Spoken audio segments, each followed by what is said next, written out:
ጀነት ውስጥ የገባ መውጫ የለው፣ ጸጋው አይቋረጥ፣ እድሜው አያበቃ፣ ኒዕማው ወደር ገደብ የለው፣ ውሳኔ ቀን ማብቂያ የለው። ነቢያችን አለይሂ ሰላቱ ወሰላም ምን አሉ? የጀነት ሰዎች ጀነት ከገቡ በኋላ ተጣሪ ይጣራል አሉ። የተላለፈላችሁ ውሳኔ እንደሚከተለው ነው። አንድ ቀን ፍጹም ሳታተታመሙ በጤንነት ለዘላለም ትኖራላችሁ፣ ለዘላለም በህይወት ትኖራላችሁ፣ ሞት የላችሁም። የእናንተ የተሰጣችሁ ሽልማት ነው።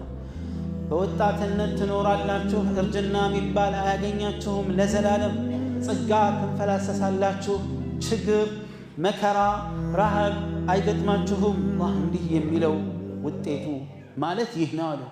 ونودوا أن تلكم الجنة ونودوا أن تلكم الجنة نورثكموها بما كنتم تعملون.